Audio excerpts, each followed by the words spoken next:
ಸಚಿವ ಸತೀಶ್ ಜಾರಕಿಹೊಳಿ ಮುಂದಿನ ಮುಖ್ಯಮಂತ್ರಿ ಆಗಲಿ ಅಂತ ಅಭಿಮಾನಿಗಳು ಉತ್ತರಾಖಂಡ್ನ ಪವಿತ್ರ ಕೇದಾರನಾಥದಲ್ಲಿ ವಿಶೇಷ ಪೂಜೆ ಸಲ್ಲಿಸಿದ್ದಾರೆ. ರಾಜ್ಯದ ಅಭಿವೃದ್ಧಿ, ರೈತರ ಕಲ್ಯಾಣ ಹಾಗೂ ಜನಸೇವೆಯ ಕಾರ್ಯಗಳು ಇನ್ನಷ್ಟು ಯಶಸ್ವಿಯಾಗಲಿ ಮತ್ತು ಸತೀಶ್ ಜಾರಕಿಹೊಳಿ ಅವರಿಗೆ ಇನ್ನಷ್ಟು ಉನ್ನತ ರಾಜಕೀಯ ಜವಾಬ್ದಾರಿಗಳು ದೊರಕಲಿ ಅಂತ ದೇವರಲ್ಲಿ ಪ್ರಾರ್ಥಿಸಿದ್ದಾರೆ. ಅಳಿಯನಿಂದ ಹಲ್ಲೆಗೊಳಗಾಗಿದ್ದ ಅತ್ತೆ ಚಿಕಿತ್ಸೆ ಫಲಕಾರಿಯಾಗದೆ ಸಾವನ್ನಪ್ಪಿದ್ದಾಳೆ. ಬೆಂಗಳೂರಿನ ವಿದ್ಯಾರಣ್ಯಪುರದ ಮೆಡಿ ಅಗ್ರಹಾರ ಬಳಿ ಅತ್ತೆ ರೋಷನ್ ಬಿ ಮೇಲೆ ಅಳಿಯ ಅಕ್ಬರ್ ಕೊಡಲಿಯಿಂದ ಅಟ್ಯಾಕ್ ಮಾಡಿದ್ದ. 3 ವರ್ಷದ ಗಂಡು ಮಗನಿಗೆ 2 ತೊಲ ಬಂಗಾರ ಕೊಡ್ಲಿಲ್ಲ ಅಂತ ಅಕ್ಬರ್ ತನ್ನ ಅತ್ತೆ ಮೇಲೆ ಜುಲೈ 10ರಂದು ಡೆಡ್ಲಿ ಅಟ್ಯಾಕ್ ಮಾಡಿದ್ದ. ಬಳಿಕ ಅತ್ತೆ ರೋಷನ್ ಬಿಯನ್ನ ಆಸ್ಪತ್ರೆಗೆ ದಾಖಲು ಮಾಡಲಾಗಿತ್ತು. ಆದರೆ ಚಿಕಿತ್ಸೆ ಫಲಿಸದೆ ಅವರು ಮೃತಪಟ್ಟಿದ್ದಾರೆ. ಆರೋಪಿಯನ್ನ ಬಂಧಿಸಿ ಯಲಹಂಕ ನ್ಯೂ ಟೌನ್ ಠಾಣೆ ಪೊಲೀಸರು ತನಿಖೆ ನಡೆಸುತ್ತಿದ್ದಾರೆ.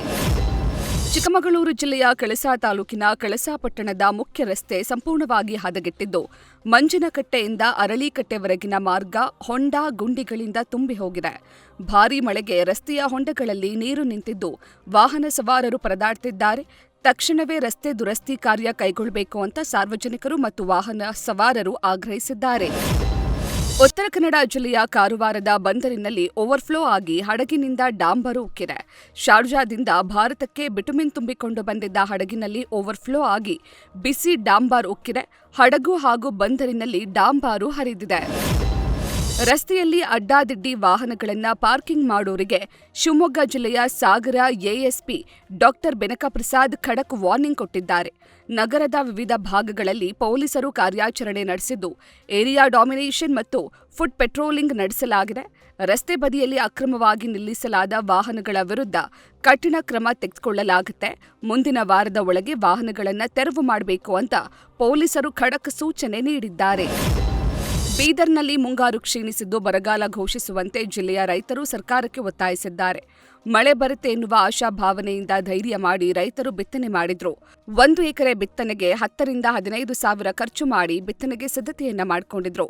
ಮುಂಗಾರು ಮಳೆ ಬಾರದೆ ಜಿಲ್ಲೆಯಾದ್ಯಂತ ಬೆಳೆಗಳು ಒಣಗಿದ್ದು, ಅನ್ನದಾತರು ಕಂಗಾಲಾಗಿದ್ದಾರೆ. ಚಿತ್ರದುರ್ಗ ಜಿಲ್ಲೆಯ ಮೊಳಕಾಲ್ಮೂರು ತಾಲೂಕಿನಲ್ಲಿ ರೈತನೊಬ್ಬ ಯಶಸ್ವಿಯಾಗಿ ಬಾಳೆ ಬೆಳೆ ಬೆಳೆದು ಇತರರಿಗೆ ಮಾದರಿಯಾಗಿದ್ದಾನೆ. ಜೆಬಿಹಳ್ಳಿ ಗ್ರಾಮ ಪಂಚಾಯಿತಿ ವ್ಯಾಪ್ತಿಯ ಐನಾರ್ಕೊಂಡಪುರ ಗ್ರಾಮದ ಬಸವರಾಜ್ ಹಾಗೂ ಗೋವಿಂದರೆಡ್ಡಿ ಸಹೋದರರು ಮಳೆಯಾಗದ ಈ ನೆಲದಲ್ಲಿ ಕೃಷಿಗೆ ಹನಿ ನೀರಾವರಿ ಪದ್ಧತಿ ಅಳವಡಿಸಿಕೊಂಡು ವೈಜ್ಞಾನಿಕ ಪದ್ಧತಿಯಲ್ಲಿ ಬಾಳೆ ಬೆಳೆ ಬೆಳೆದು ಕೇವಲ 3 ಎಕರೆ ಜಮೀನಿನಲ್ಲಿ ಉತ್ತಮ ಗುಣಮಟ್ಟದ ಪಚ್ಚಬಾಳೆ ಬೆಳೆದು ವರ್ಷಕ್ಕೆ ಲಕ್ಷಾಂತರ ರೂಪಾಯಿ ಆದಾಯ ಗಳಿಸುತ್ತಿದ್ದಾರೆ.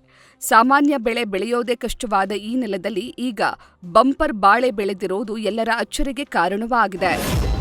ಮದುವೆಯಾಗಲು ಹೆಣ್ಣು ಸಿಗ್ತಿಲ್ಲ ಅಂತ ಮನನೊಂದ ಯುವಕನೊಬ್ಬ ಟವರ್ ಏರಿ ಹೈಡ್ರಾಮಾ ಸೃಷ್ಟಿ ಮಾಡಿದ್ದಾನೆ.